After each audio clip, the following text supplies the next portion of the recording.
I did the Tour de Munro's Ben Early Attack and Ben All again, so that's 6 Munros, 3,000 metres of climbing.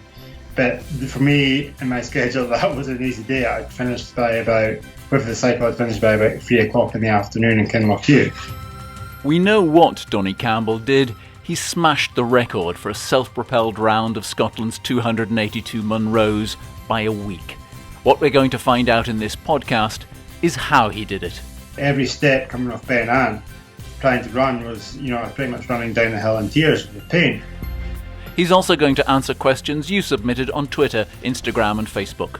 All I could see was another 14 plus days of suffering, and I can't, do another 7 days of really a lot of pain, and I knew I had big days coming up. I'm just like, how am I going to get through this? This is rubbish.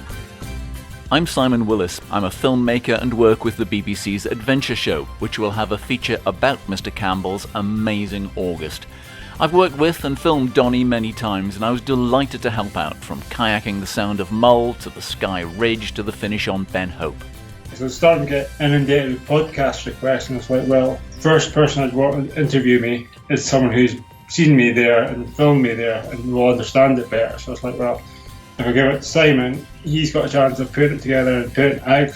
We're friends and colleagues. I know he's good, but even daring to think he might be capable of this seemed outlandishly audacious.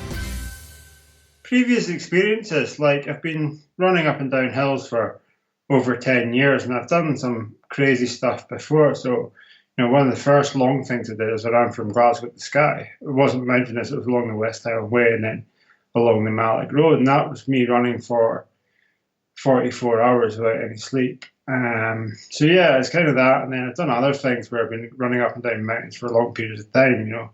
The Adventure Show filmed the winter Ramsey Rounded, and that was 22 hours. So, your previous experiences and, your training and what you're capable of kind of gives you the confidence. And again, when I was putting the schedule together, I didn't think of it 33 days, that's what I was going to aim for. It was more, I planned the route and looked at, how the Munros lie, and it worked out at 33 days. It was not like, for example, when Mark Beaumont cycled around the world, he was like cycling 16 hours a day bang on. It's because, if you, for example, go into Ben Alder, you're committing yourself for so long. And if you kind of do half and then come back and then go back in, you're kind of making a lot more work for yourself. So that's how it kind of laid out. And it came out at like 33 days, the schedule, which was very ambitious. And it scared me, but I thought it was possible because on each day alone, I knew I could do it, obviously fresh, but I didn't know if I could keep going and doing these big, massive days, day in, day out. So, when I was planning the route, I was like, well, I know I can do that as a standalone day in training, but could I do it after doing 8 hours before or 12 hours before was the ambitious schedule exactly. And I mean, you train people. Can you train for an ability not to get injured, or can you train for an ability to go again the next day? Is that something that you can get yourself ready for without actually doing it? Yes and no, to a certain extent. You're never going to replicate the volume, for example, that you're going to be doing during a challenge like that. So, for example, my biggest week in training leading into that was 30 odd hours of training, and that was less than half of my smallest volume week. Like, I think my smallest volume week was like 75 hours or something, or even 70 hours. So, to mimic that, it's not possible. But what you can do is do a couple of big days back to back. But the key for the big back to back days is not going too hard, and that was my one emphasizing is like being patient, because I'm always kind of keen as an athlete to go as fast as you can and get the day over and done with. But I had to keep remind myself, be patient, especially in the downhills. Like, the key was not to cause muscle damage or muscle breakdowns. I was going at a speed or a pace where I was limiting as much muscle damage as possible. Yeah, and then in the evenings, it was all about recovery and focused on that, recovery food, recovery drink, onto basically I was using a recovery pump machine, which is basically a compression machine that flushes the legs out. So it uses air to compress the legs to help kind of get inflammation in the fluid back to the central body just to process it. And yeah, and then eat and sleep. So that's pretty much it. During the round, you were doing quite a bit on social media. You often put a scripture quote on this. Was faith important to you before and during? Because it was something I hadn't been aware of, Donnie, even though I've worked with you a lot. Yeah, no, my faith is very important to me. Yeah, when like even during races and stuff, my faith's important. I know I'm not defined by what I do, so if I'm successful or unsuccessful, overall it wouldn't make much difference to me. Obviously, I'd be upset or happy, but I know that's not. I don't look at myself as I must do this to be defined as a runner, or that I know I'm happy with what I've done or happy with who I am. I was just trying to be honest on social media with how I was feeling every day and what was going through my head. Like, you get a lot of people on social media just trying to filter stuff out, and I was like, well, I'll use this and just share how I feel every day. So, like on day 17, I was honest with people. I was like, I feel terrible. Like, I'm not enjoying this. I want to quit, but never really thinking I would quit. I was just like, this is rubbish. This is how I felt that day, and kind of some of the quotes I was putting in were kind of stuff that I was thinking about when I was running and kind of what helped me and stuff like that. So yeah, I was just trying to be honest and just share how I was feeling each day during the round, just to kind of help people understand what was going through my head and how I was managing myself. I'm just going to talk for a little bit about beforehand, because your diet is mainly plant based. I didn't think you were vegan, but when you came around for lunch, I know you were slightly flexitarian in that. How long have you been trying to avoid meat, and have you found it helped your athletic ability? Yeah, it'd been over 2.5 years ago. It was like January a couple of years ago. Like I just thought, because I'd been reading a lot into it and seeing a lot of high profile sports athletes like Novak Djokovic, Messi, all them going vegan, well, plant based. I don't like using the term vegan. I prefer plant based. So I thought I'd just try and experiment on myself and try it for January, February. And at the time, I found I recovered better from sessions, and I was eating a better varied diet. I was eating more vegetables, eating lentils, which I hadn't eaten in a long time. I don't dislike lentils. I would always end up cooking with like chicken or lean protein. But when you're not using meat, you start eating more beans and lentils and pulses, which is definitely good for you on that. So that's how it came about. But I always said like I was never going to be restrictive with my diet. So, for example, when I came and visited you, I wouldn't starve myself and not have lunch because you hadn't made a plant-based option, and because I hadn't told you, I'd just happily eat what you had. It was a vegetarian quiche, really, wasn't it? I think there was eggs in it or something. Yeah. Yeah, you're like vegetarian, so I'm completely fine with that. And if I go around to friends and they've cooked me like a chicken casserole, I'm not going to starve myself. I would just eat it because I agree from the environmental reasons it's a better sustainable diet, but I don't think as a realistic target for everyone to give up meat. I think a realistic target is for everyone to cut down on their meat consumption. So, me having a bit of chicken once every 3 or 4 months when I go around to friends or that, I don't think that's going to impact my performance or my diet massively or the environment. So yeah, that's kind of how I look at my diet generally. Is like I would say I'm probably 90 to 95% plant based, and like I wouldn't restrict myself. Even if you're like driving in a car on a long journey and you stop at a petrol station for lunch, I wouldn't just not have a sandwich and end up having crisps because it's plant based and having something unhealthy where I could easily have a healthy sandwich, which is probably better for you than like 2 bags of crisps. So it's that kind of using common sense. We asked on social media for any questions from people who are following you, and Dave wanted to know whether the lockdown prior to starting might actually have helped you in terms of not being able to overtrain or get injured. And that's a good point, because just after lockdown ended, there was all these fastest known times dropping left, right and centre. So I wonder if there was something in that, people being released, because COVID did change your plans, didn't it? Yeah. Yeah, so obviously I originally planned to do it in end of May, beginning of June. The main reason being like there's normally good weather then.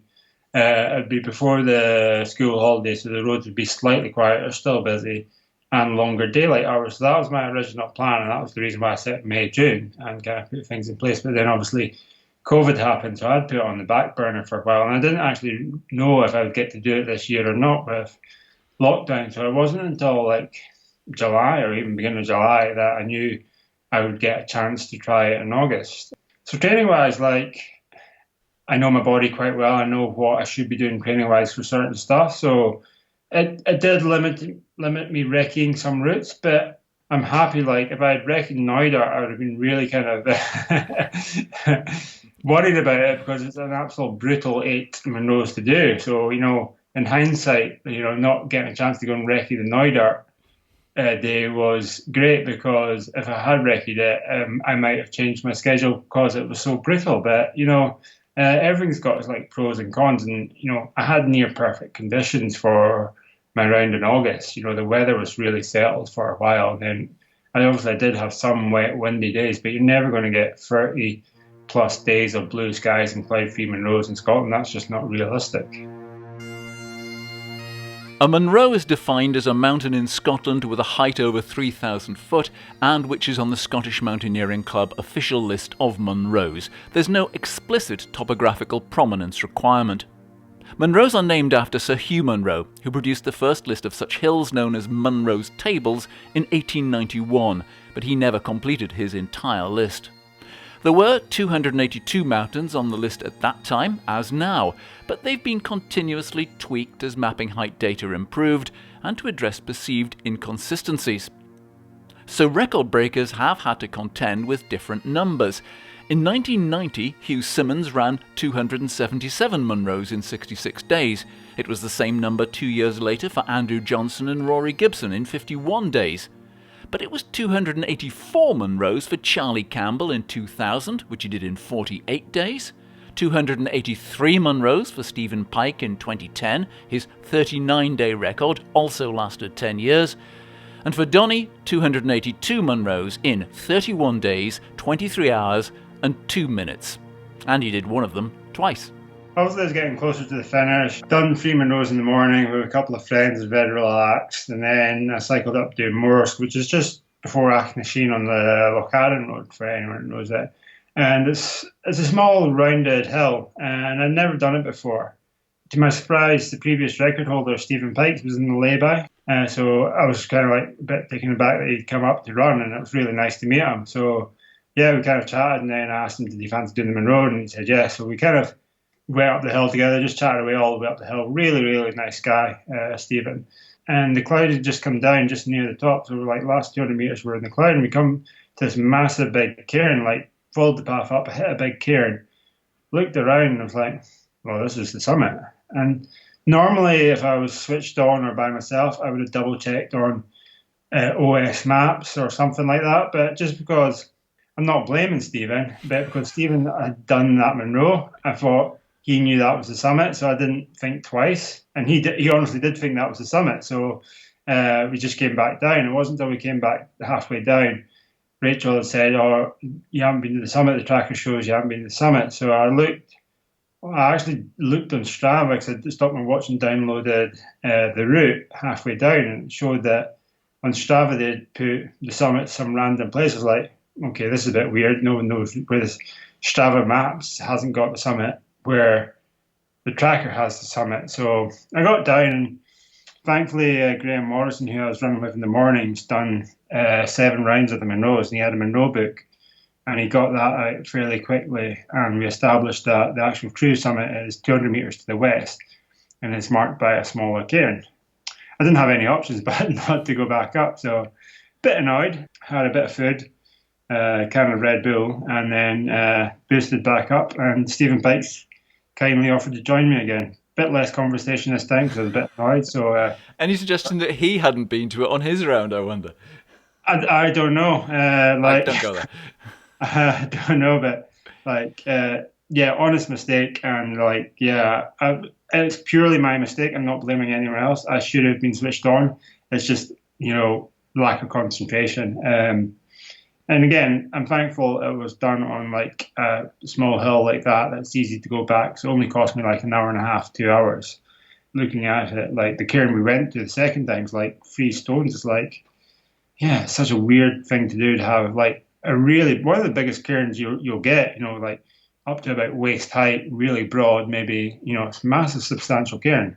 And then you got 200 meters along the summit, and you got like three stones piled up marking the true summit. So yeah, that's kind of how it happened on the Saturday. Some good questions I've got here from other people. From Kevin, what's the secret to getting up the next day and doing another climb? Where does fitness meet mental strength?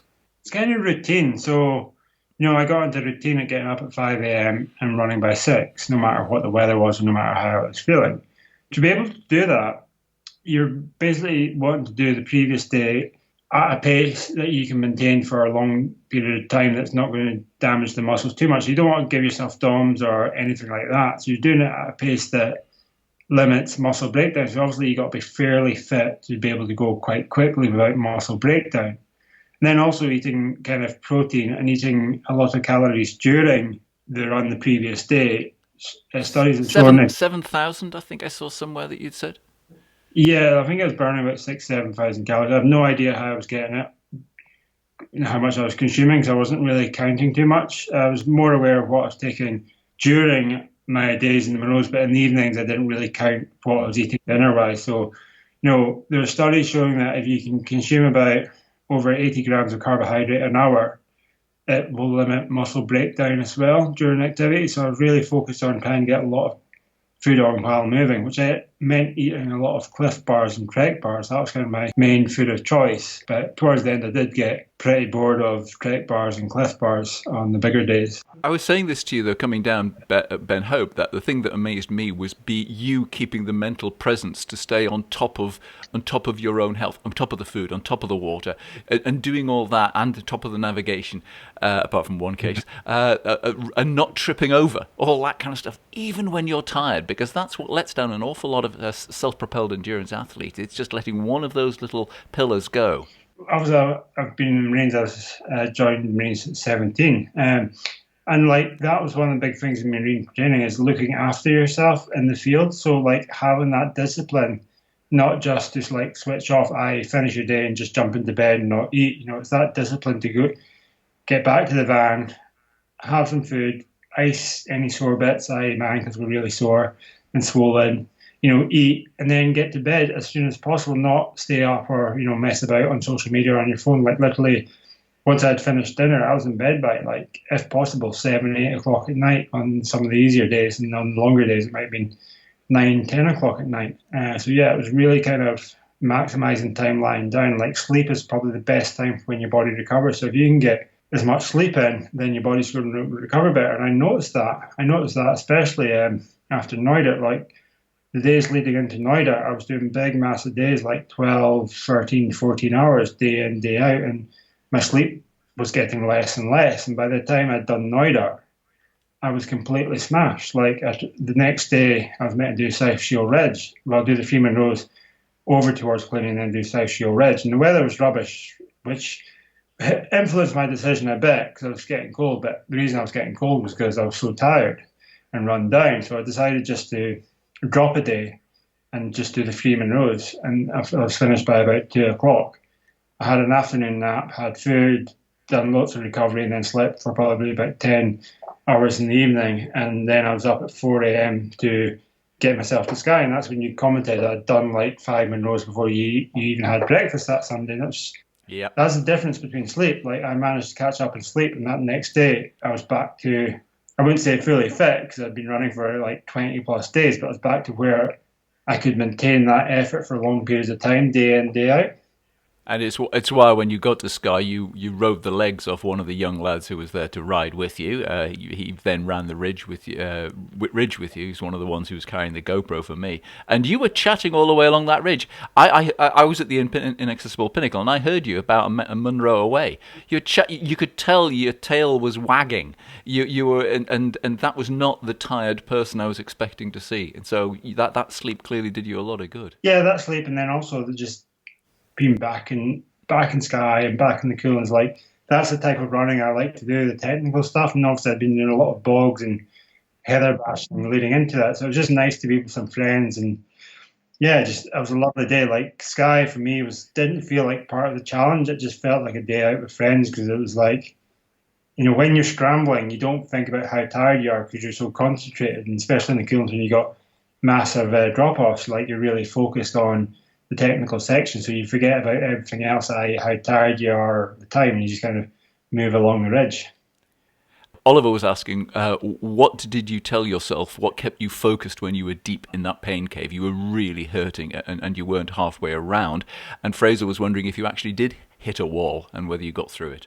So one of the worst days, pain-wise, would have been day 7, traversing the eastern Cairngorms out to Ben Ann. Like, that was like probably one of the days I'd want blank from my head. I wasn't mentally in a good place. Like, I was really determined. Like, day 7, you're really focused, you want to get it done. So it's a bit different from day 17. It wasn't a low point mentally, but physically, my right anterior tibial tendon, the tendon that runs down the front, was really, really inflamed. And basically every step coming off Ben Ann, trying to run was, I was pretty much running down the hill in tears with pain. What keeps you going in that? At that point, it was more just motivation. I knew when Andrew Murray ran from John O'Groats to Sahara, he was a good friend, that he had tendinopathy in his Achilles tendons, and he managed to manage it, and it finally went away. So with that, I was just hoping that I could try and manage it, and it might eventually go away so I could carry on.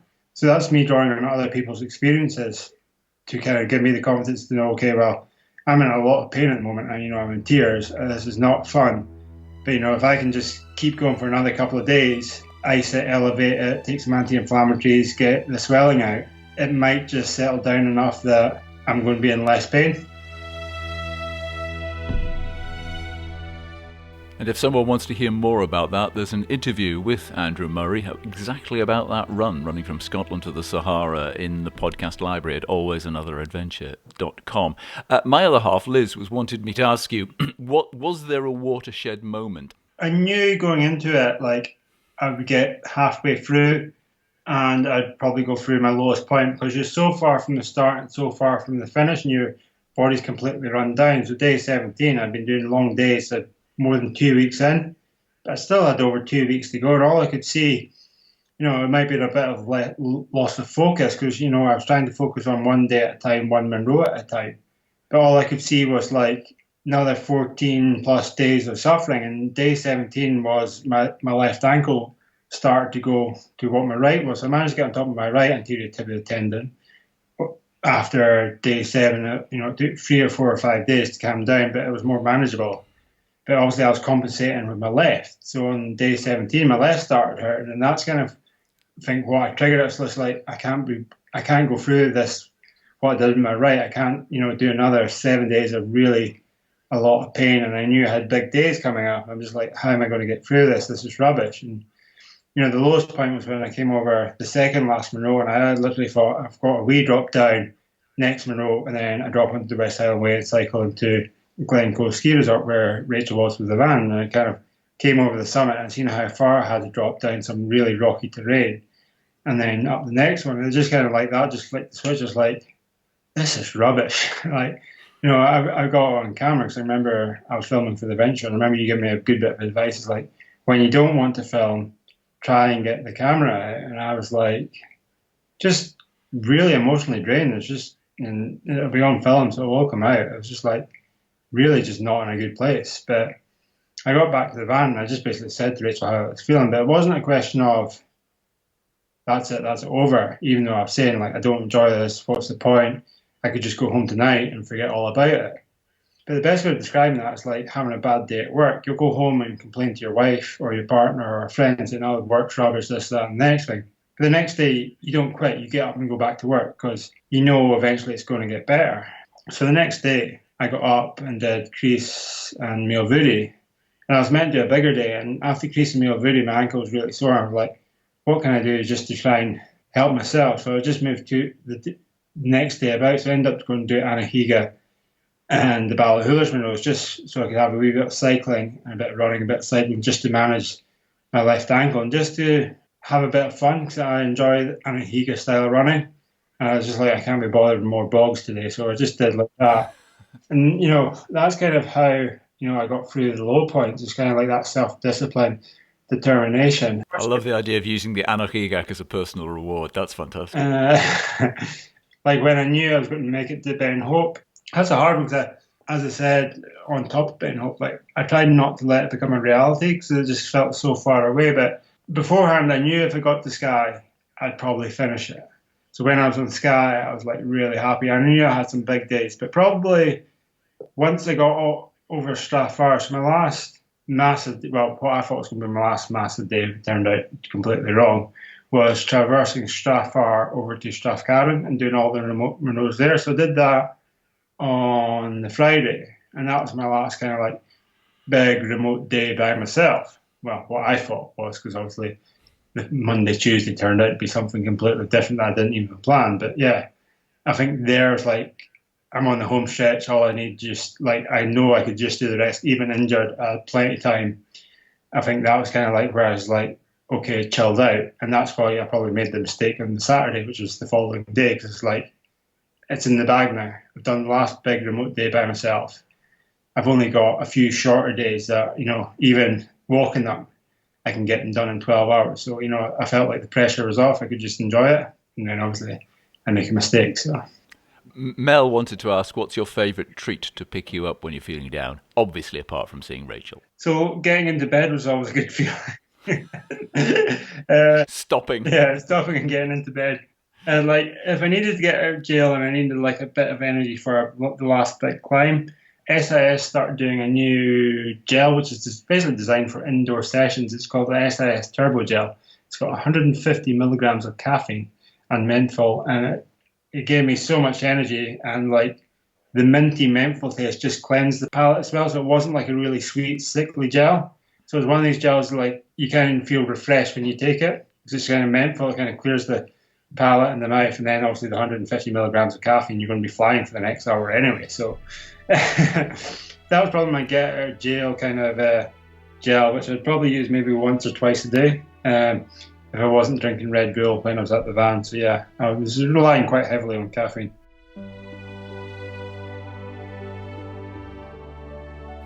So here are the numbers. Donnie ran 884 miles and cycled 896 miles. Remarkably similar numbers, but it's the ascent which blows my mind. The cycling ascent was 46,755 feet. A lot. The run ascent was 413,854 feet. 78 miles directly up. A lot has been made of Donnie's last 2 days, one of which included 18 Munros. He'd planned Ben Hope for late on his 33rd day, Wednesday afternoon, where I'd meet him around 6 p.m. But with bad weather threatening, he left me a voicemail message on the Monday. Hi Simon, you might want to plan for an early Wednesday morning summit on Ben Hope. I'm just heading into the Phanex tonight. If I can hold it together, I'm going to carry on to do Ben with us, pull an all-nighter and try and make the most of the good weather tomorrow before it breaks at some point on Wednesday. So ideally I would like to get to the bottom of Ben Hope Tuesday night and then just pop up on Wednesday morning maybe for sunrise if there's going to be one. But that's all dependent if I can hold it together. If not, worst case scenario, it's probably going to be Wednesday afternoon, evening now, because I've committed to the Phanex tonight. Hopefully that helps with your planning, and yeah, see you on Wednesday. Cheers. So how did those massive days come about, starting from the Sunday? Yeah, so Sunday was a fairly easy, it sounds ridiculous, Sunday was a fairly easy day. I did the Torrid Munros, Ben Air, Lay Attack and Ben All-Game, so that's 6 Munros, 3,000 metres of climbing. But for me, in my schedule, that was an easy day. I'd finished by about, with the cycle, I'd finished by about 3 o'clock in the afternoon in Kinlochhew. So, that was probably one of my easier days. So I had plenty of time to rest and recover, but at that time, I was thinking, okay, how can I get back the day I dropped at Cluny? And my plan was Monday, as I was planning, which was a big day. It was like 45k across Sleoch, Fisherfields and Angelic. So it was going to be about 45k over 4,000 metres of climbing. I was like, okay, I'll do that. Then I'll get to bed early and then I'll get up at 4 a.m. on Tuesday and do like the Phanex, Ben Withus and the Ben Jerry group on the Tuesday. Finish late Tuesday night, and then that on Wednesday just gives me Ben Moore Ascent, Cornville, Ben Gabrick, and Ben Hope to do on the Wednesday, and then that's me bang on schedule, finished as I planned in my schedule. So that was my plan, and that was my plan when I woke up on Monday morning. So I basically started Monday at 6 a.m. as usual, cycling into Sleoch, and that was my plan all morning. And then it wasn't until I was in the Fisherfields I was like, I know the weather's crapping out on Wednesday. So I wonder what time it craps out on Wednesday. And that's when I started messaging you originally about finding out if you had any information on what time the weather's crapping out on Wednesday. Because that's when I was starting to think, okay, should I just make the most of the nice weather? And then it was probably climbing up Ancella. I was like, okay, well, it's a really nice day now. Like the clouds are completely gone. It's blue skies. And I'm feeling not too bad. I've had 10 hours in bed from the night before. I'm feeling really fresh. There's no point in me going to sleep. I might as well just see how far I can go because I've just had a good recovery Sunday, Monday. That's kind of where my thought process started going. So I phoned Rachel and my wife, who was waiting for me at the bottom of Ancella, and said, look, can you have my dinner ready? I'm going to come off Ancella, have some dinner, and then cycle up and start the Fanix and make the most of the good weather. Because I was feeling good at the time. And that's kind of how it came about. And then obviously I left you the message in the Fanix saying, look, I've committed to the Fanix. And the Fanix is like what I was saying previously. Once you've committed to it, if you only do half of them and go back the next day, you're giving yourself probably an extra 20k or 15k or 1,000 meters of ascent just to get back to where you had left. So once you commit to a ridge like that, you do all of them. How could you see where you were going? I got lucky, shall I say? I got lucky. It was almost a full moon, and the reason I went for it is there was no cloud in the sky. It was like a lovely night. The wind started to pick up during the night, but it wasn't overly windy. It was like maybe 20, 30 miles an hour wind, so it's not buffeting you. It's not knocking you off your feet. It's just a cold wind. But yeah, like I got lucky with the moon, almost the full moon, and the reason I decided to commit to the Fanix because it was a nice evening. And I was feeling good. So yeah, I committed to the Fanix. And then I was like, cool, well, if I'm feeling all right, because I said to Rachel, if I want to come off the Fanix, if I feel good, we'll just go and do Ben Wyvis tonight as well and get that done. And so I did Ben Wyvis, and I've got off Ben Wyvis about 5 a.m. And I was like, well, I know daylight comes in at 5:30, 6 o'clock. And I had a cycle to do up the Ullapool Road. So I was like, well, I'll wait till daylight before I cycle because it's just a bit dangerous cycling in the dark, even with Rachel behind me in the motorhome. That's a very, very fast road as well, that main road up to Ullapool. Yeah, so I was like, I'll lie down for half an hour and then I'll go again. So that's what I did. And then to Ben Jerrick. I know when I'm fresh, I can go for 48 hours straight or 2 days without any sleep and keep moving through the hills. I did that in the Tour de France last year before I dropped out. I did it when I ran from Glasgow to Skye, being on the go for 44 hours. So I knew previous experiences. I could do that, but whether I could do it after what I'd done for the previous 30 days was the massive question. And I was like, well, I've got nothing to lose, I'm making time here. I'm just like, well, I'm just going to see how much I can get done before the weather turns on Wednesday. And that was my thought process, is like, well, I'll just keep going and just try and get as much done before the weather turns on Wednesday, because the forecast for Wednesday was a low coming in, maybe like 50, 60 mile an hour winds on Munro tops. Heavy rain, but that changed just to wind. So that was kind of the reason why I was kind of like, okay, let's keep going. So I did the Ben Jerry group and dropped off Charvel and mountain biked out, and that was about lunchtime. And then went to Benmore Ascent, and I've got off Benmore Ascent about 7 o'clock, and I was starting to feel it then. That was when I was like, oh, this is getting hard now. I'm really, really tired. But thankfully I had someone to keep me company on the cycle up to Ben Cabrac, which is like an 80k cycle. So jumped on the bikes, cycled up, and I was like, this is going to be hard, because I thought I was going to be doing Ben Cabrac by myself. So I was trying to prepare myself mentally for a new Munro in the dark, and the weather started to turn, so it was starting to get really windy. And it was about maybe midnight. You were there when I got into Ben Cabrac, and I was just like, okay, I'll have some food, I'll go for that. Yeah, well, actually, can I just interrupt there? Because when you got into that bottom there of Ben Cabrac, you looked in bits on. I couldn't understand how you were managing to stay upright on the bike, actually, because your face is a picture. And yet, within minutes, you were then organising the two guys in the van who were going to be your support runners to get up there. You had everybody, you were sorting them out. And I don't know how that switch flicked from you looking like you were ready to fall asleep over your handlebars to, come on, right, okay, you're going, because they looked more shocked than you did that you were going up there. I didn't know at the time. They thought I was going to be sleeping and then going up in the morning. Well, that was the original plan, Don. I hadn't had the original plan. I was just flying by the wing of my seat there. I was just like, yeah, I'll just see how it goes. So, like, when I got into Ben Cabrac, I thought they were waiting to go for a run with me, so I didn't really have a choice but not to run. So it's kind of like I literally thought they had came to run with me that night. I was like, well, I can't really have a nap now. They're waiting for me. And they thought I was going to be napping. So I was like, are you coming up these Munros? And they're like, yeah, yeah. So I was like, oh, I was so happy when they said, yeah, we're coming up. And then the person I was cycling with and a friend who was in the car was like, yeah, we're coming up as well. So I ended up going up with four people. And it was just such a relief to have people around you in that environment when you're so wiped out doing a new Munro and like on top of Ben Cabrac, the wind had picked up. It was probably gusting about 50 miles an hour, and the cloud had came in, so you couldn't really see much with the head torches on the ridge. I must say, once I knew you were doing that night, I thought he's not going to wait for sunrise on Ben Hope. So we scuddled down to Ben Hope. I got an hour's kip in the van and then started off because I knew with my big rucksack it would take me a lot longer than you to get to the summit. And we still only made it there something like 15 minutes before you did, and we were up there at 5 o'clock. Do you know your first words on completion? Can you remember? I think I was a bit annoyed that I missed the. That's it. Yeah, you were. Yeah. Rolex, I missed it by 2 minutes. You better explain that. And it wasn't Rolex.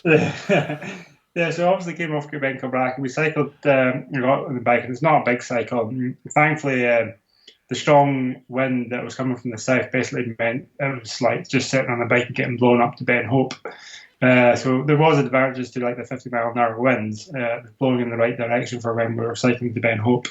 So yeah, going to Ben Hope now, it's like, yeah, it'd be really nice to get some sunrise photos of me finishing. Rachel, my wife, and my mother-in-law Lillian set off about an hour ahead to go up, and some other friends set off a wee bit of a while, and I was just left in the van. I was like, okay, I'll wait an hour. So like, I'll wait till 4, and then I'll just take it nice and easy up at 4 with the other people and be on the summit for like 5:15. Because I knew daylight would come in about 5:30 from previous experiences. So I was like, okay, I'll do that. So I sat down for about an hour, had a cup of tea, and it's a bit like twiddling my thumbs. Like, what do I do? Like, I didn't want to dare to lie down in case I fell asleep and didn't wake up. So I was just like, had a cup of tea, biscuit, twiddling my thumbs, looking at my phone. I was like, watching just till 4 o'clock. I was like, okay, 4 o'clock, let's go. I started climbing at 4 a.m. And again, it was a brisk pace, just walking up or kind of power hiking till about like 500 meters and that. And then mother-in-law was struggling, Lillian, with her knees.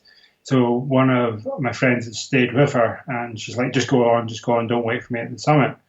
For like 18 minutes to 5. And I was like, I've got 400 meters to climb. I'm like, it would be really nice just to finish on a rounded number. One of these things that got in my head is like, it'd be really cool just to do it in like 31 days, 23 hours. So I was like, okay, wonder if I can climb 400 meters in 18 minutes. And I had no idea of the terrain. So I was like, I said to the group, look, I'm going to go for it. I'm going to see if I can get to the summit for 5 a.m. on the dot. So sunrise is going out the window now. I was just like, okay, let's see if I can do it. So yeah, that's pretty much how it turned out. So I basically put the foot down, ran as hard as I could up the hill for the next 18 minutes, so kind of tempoed 18 minutes. No idea where I got the energy from. It was probably pure adrenaline.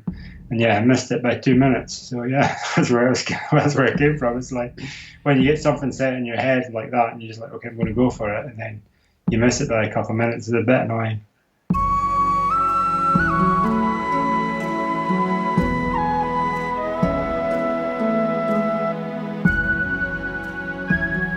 Why do you encourage the likes of me to be there? Because not many people would tolerate a camera and a light in their face after 48 hours of exercise without sleep.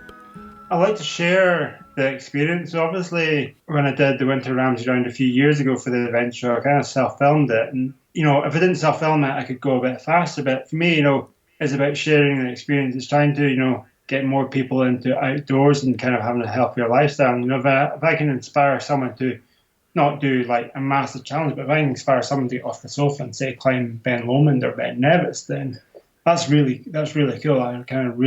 That's great. So, if someone accidentally tunes into the adventure show when this is going out and sees me, sprinting up Ben Hope after 31 days, and they're like really inspired to go and climb in Munro, it's like, that's great news. I've encouraged more people into the outdoors to enjoy Scotland. So, that's kind of why I'm happy to kind of like share my experiences. And to share them experiences, you have to have a camera shoved in your face at the lowest points.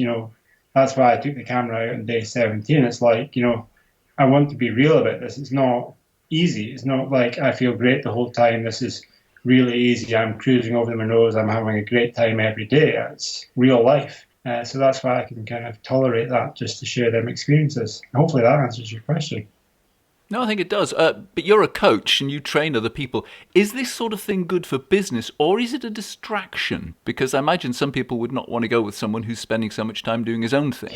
Thankfully, most of my athletes were very accommodating with it. Because I spoke to them individually before I made any announcement publicly about it and explained the situation and how we were going to work around it for the 5 weeks that I would be up and down hills. So yeah, all my athletes were on board. It's not something like I do every year, so it's once in a blue moon. So I think they understand that as well. Yeah, the publicity can be bad for your business, but it's not why I do it, and it's not why I do the media stuff. It's more about sharing the story, as in my previous answer. Prime example is, a good runner doesn't necessarily make a good coach. You could look at some of the best footballers in the world. They've made terrible coaches. And then you can look at like an average footballer who made great coaches. So, my ability to run up and down hills and over mountains really quickly or for long periods of time does not impact my coaching ability. It doesn't relate to how good a coach I am. I could be a terrible coach. I hope I'm not. It's down to athletes to evaluate how good a coach I am. But, it's that kind of thing. I'm very aware, I do make that aware to people that are interested in my services. Just because I'm a good runner doesn't mean I'm a good coach. But, I've got a degree in sports coaching and development, so hopefully I am. Why did you raise money for the British Red Cross appeal for Yemen during this? Because you've exceeded your target. But it's not what I suppose fashionable a cause. I'm just wondering why you picked that one. So originally I wasn't going to do any fundraising or charity thing for it because of COVID. But then I watched a news article on Sky News about child famine in Yemen. And it was devastating, really devastating, just sitting and watching how helpless you felt. And then obviously part of the news feature was how the Red Cross, International Red Cross, were struggling with financially this year due to the London Marathon, all the big city marathons being cancelled, all the big fundraising events being cancelled. And I was just well, it's the least I could probably try and do. And, when you see a 5-year-old boy with a body of an infant and a large head, and you're just the parents can't do anything, you can't do anything. And it's completely heartbreaking seeing what's going on in Yemen. And that's not the only place there's starvation in the world. It's one of the biggest things is, child starvation and starvation. There's no real reason why people should be starving. The world's got a big enough economy. If we wanted to, we could sort it, but there's no desire to. Some Twitter questions, hopefully short answers, Yep. Upbeat answers. Kath would like to know which Munros were your favourites. The cool ones. Are you a Gaelic speaker? No. Northbound asks, what would you do differently to your schedule to go under 30 days? And I did check, he's not planning to challenge your target. Well, if anyone wanted to go into 30 days, I'd say it is possible, but it would require more support. So I think I had support runners for maybe a quarter of the way. But if you had, say, for example, support runners for every day carrying your kit, then you're going to save a lot more energy and you could probably cover a bit more ground.